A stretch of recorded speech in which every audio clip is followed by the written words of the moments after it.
Hello everyone, welcome back to Smiley classes. आज मैं लेकर आई हूँ आपके लिए 17 मई 2021 के डेली टॉप एमसीक्यूज। ये सारे एमसीक्यूज आपके लिए हर गवर्नमेंट एग्जाम के लिए बहुत इंपॉर्टेंट रहेंगे और मैंने खुद हर टॉपिक से अवार्ड्स हो, ऑथर्स हो, स्पोर्ट्स रिलेटेड न्यूज़ हो जो कि हर एग्जाम में पूछे जाते हैं, एसएससी, बैंकिंग, पीएससी इस एग्जाम में पूछे जाते हैं, वो सब मैं रोज आपके लिए ढूंढ कर लाती हूँ। तो आपको कहीं भी जाने की ज़रूरत नहीं है। इस वीडियो को आप पूरे ध्यान से शुरुआत से लेकर अंत तक देखिए। आई प्रॉमिस आपको करंट अफेयर्स में बहुत कुछ सीखने को मिलेगा इस वीडियो में। ठीक है, तो चलिए इस वीडियो को बिना देरी के स्टार्ट करते हैं।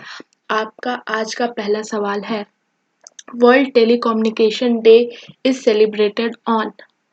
वर्ल्ड टेलीकम्युनिकेशन डे कब सेलिब्रेट किया जाता है? तो वर्ल्ड टेलीकम्युनिकेशन डे सेलिब्रेट किया जाता है 17 मई को। अच्छा, पहली बात, वर्ल्ड टेलीकम्युनिकेशन डे को world telecommunication and information society day भी कहा जाता है। ठीक है, अब इस बार की जो वर्ल्ड टेलीकम्युनिकेशन डे की थीम है वो है accelerating digital transformation in challenging times. क्या है? Accelerating digital transformation in challenging times. ठीक है, अब ये डे हम क्यों मनाते हैं? तो इस दिन 17 मई 1865 में इस दिन इंटरनेशनल टेलीग्राफ यूनियन का फाउंडेशन रखा गया था, जब पहला इंटरनेशनल टेलीग्राफ कन्वेंशन साइन हुआ था। ठीक है, क्या हुआ था? पहला इंटरनेशनल टेलीग्राफ कन्वेंशन साइन हुआ था 17 मई 1865 को, और इसी समय से फाउंडेशन रखा गया था इंटरनेशनल टेलीग्राफ यूनियन का। इसलिए आज हम वर्ल्ड टेलीकम्युनिकेशन डे मनाते हैं। Second question, Who has won Italian Open 2021? अभी रिसेंटली इटालियन ओपन हुआ है, उसको किसने जीता है? तो इटालियन ओपन जीता है राफेल नडाल ने।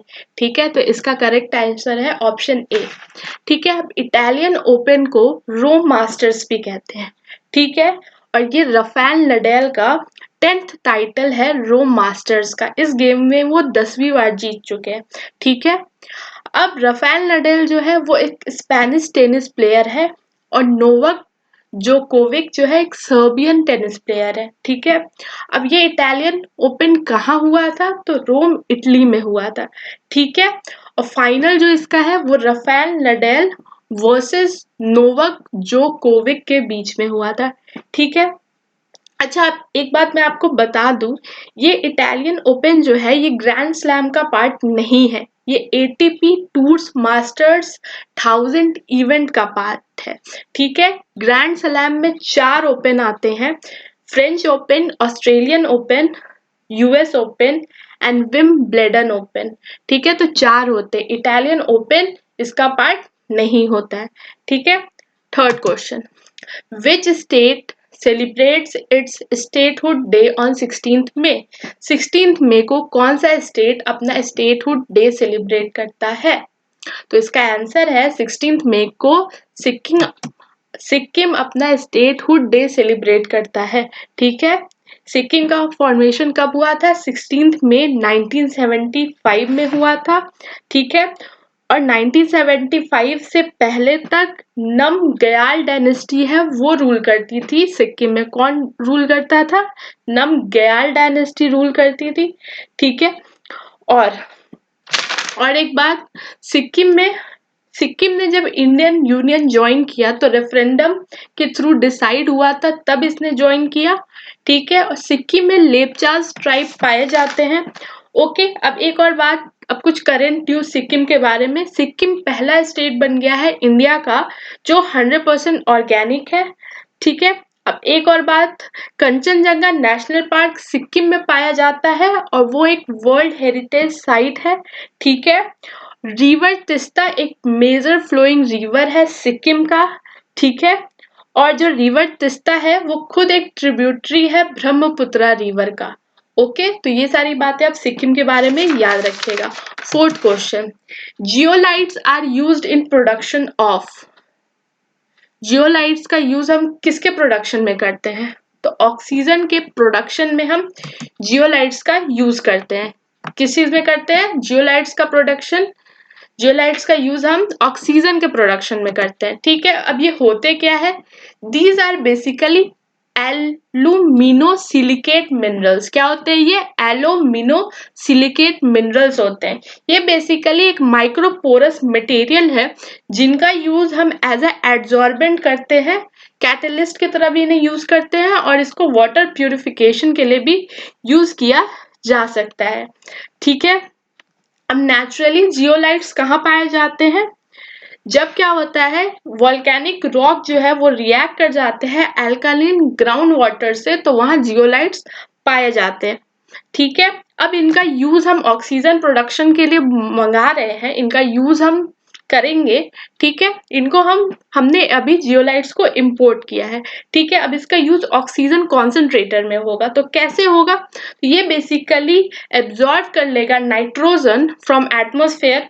ठीक है, उसके बाद सिर्फ नाइट्रोजन को एब्जॉर्ब करके वो वेंट आउट कर देगा, तो बचेगा सिर्फ ऑक्सीजन एयर में, और वो जो ऑक्सीजन बचेगा उसको हम मेडिकली पेशेंट को प्रोवाइड कर सकते हैं। ठीक है, तो इस तरीके से हम जियोलाइट्स का यूज करेंगे। Fifth question, Which institution is organizing Namisha 2021 from 17th May to June 30? ये नमीशा 2021 जो है वो कौन सा इंस्टीट्यूशन ऑर्गेनाइज करेगा 17 मई से लेकर जून 13 तक? ठीक है, तो ये नमीशा 2021 जो है वो ऑर्गेनाइज कर रहा है national gallery of modern art. ठीक है, कब से कब तक करेगा? 17 मई से जून 13 तक करेगा, और ये वर्चुअल समर वर्कशॉप होगा। तो इसका करेक्ट आंसर क्या है? National gallery of modern art, और ये ऑर्गेनाइज करने वाला है क्या? नमीशा 2021, और ये एक समर वर्कशॉप है। Sixth question, which payment bank has launched DG gold?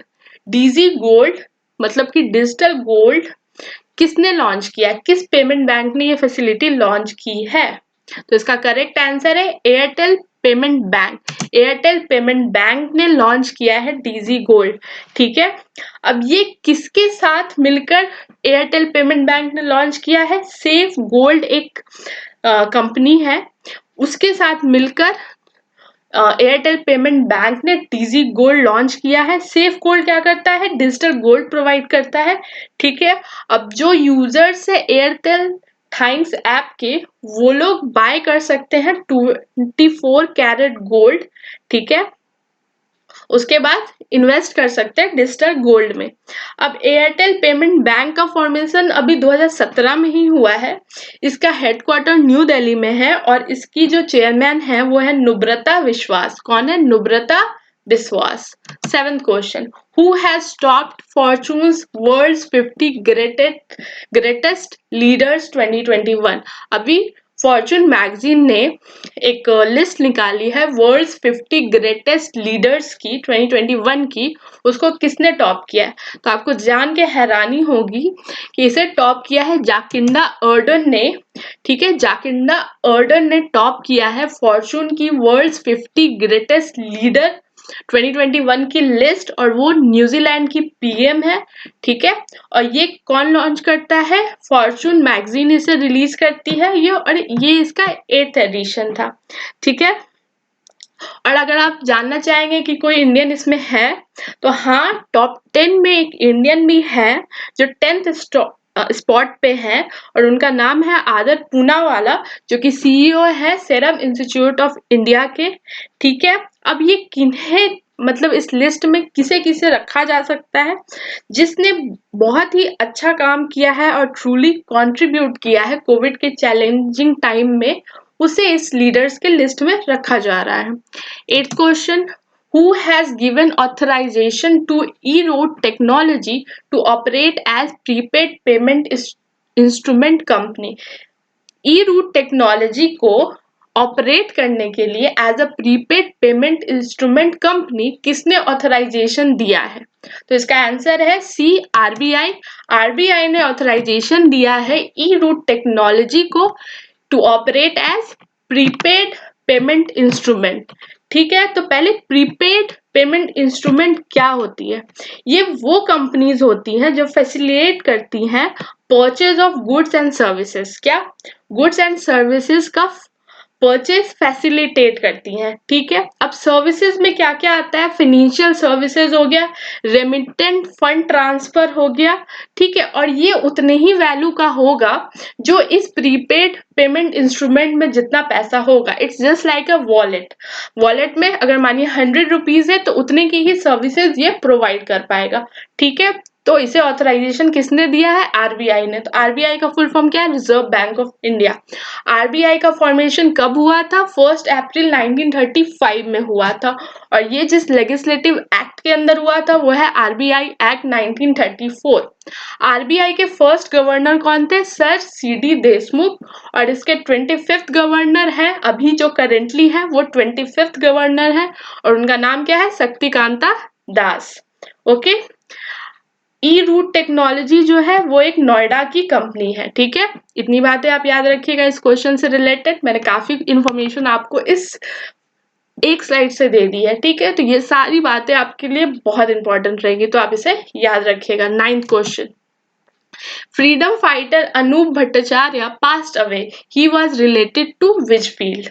ये एक फ्रीडम फाइटर है अनूप भट्टाचार्य, उनकी रिसेंटली डेथ हो गई है, वो कौन से फील्ड से रिलेटेड थे, मींस फ्रीडम फाइटर होने के साथ साथ उन्होंने किस फील्ड के थ्रू इस फ्रीडम स्ट्रगल में कंट्रीब्यूट किया था। तो he was basically a musician, means वो म्यूजिक से रिलेटेड थे। जब लिबरेशन वॉर था बांग्लादेश का 1971 का, तो वो वर्क किए as a composer and music director at Swadhin Bangla बेतार केंद्र। ओके। अब ये क्या था, यहाँ पे वो रहकर बहुत सारे सॉन्ग्स बनाते थे जिससे जो भी वॉर के टाइम पे जो लोग लड़ रहे थे उन्हें वो इंस्पायर करते थे, ठीक है। उसके बाद he was a founder member of Ravindra संगीत संस्था।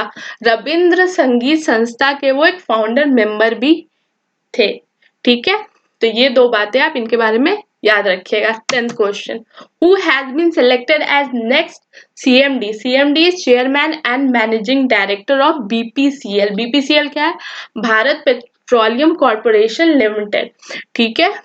तो इसके next Bharat petroleum corporation limited के नेक्स्ट सीएमडी किन्हें चुना गया है, तो इसका करेक्ट आंसर है सी, अरुण कुमार को सिलेक्ट किया गया है as a next CMD of BPCL, ठीक है।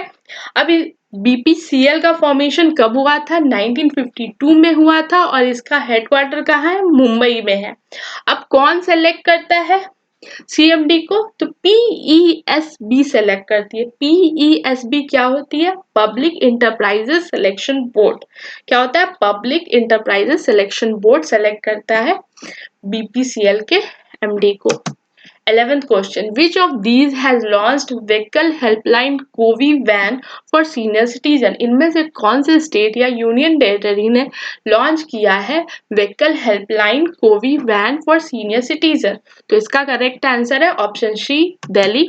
दिल्ली ने लॉन्च किया है vehicle helpline Covi van for senior citizen के लिए। 12th question, recently launched book titled Life in the Clock Tower Valley is related to which state or UT। ये जो book अभी रिसेंटली लॉन्च हुई है life in the clock tower valley, ये किसी state या यूटी के बारे में डिस्क्राइब करती है, तो वो किस स्टेट या यूटी के बारे में डिस्क्राइब करती है, तो इसका करेक्ट आंसर है ऑप्शन डी, ठीक है। तो life in the clock tower valley वो डिस्क्राइब करती है कश्मीर के पास्ट और प्रेजेंट के बारे में, और ये बुक लिखा है साकुर राठेर ने, जो कि एक जर्नलिस्ट है पीटीआई के प्रेस ट्रस्ट ऑफ इंडिया, ठीक है। और इस बुक को पब्लिश कौन कर रहा है, स्पीकिंग टाइगर। तो आज के हमने टॉप 12 एमसीक्यूज कंप्लीट कर लिए हैं, और आई कैन गारंटी कि इसमें से एक ना एक क्वेश्चन आपको किसी ना किसी एग्जाम में जरूर देखने को मिलेगा।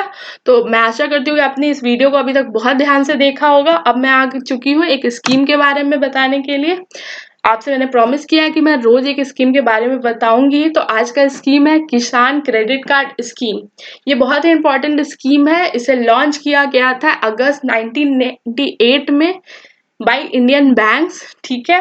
अब ये मॉडल जो है किसान क्रेडिट कार्ड का वो प्रिपेयर किया था नाबार्ड ने। अब ठीक है, तो नाबार्ड क्या है, national bank of agriculture and rural development. ठीक है, अब ये जो नाबार्ड ने इस स्कीम को प्रिपेयर किया था तो इसको रिकमेंड किसने किया था?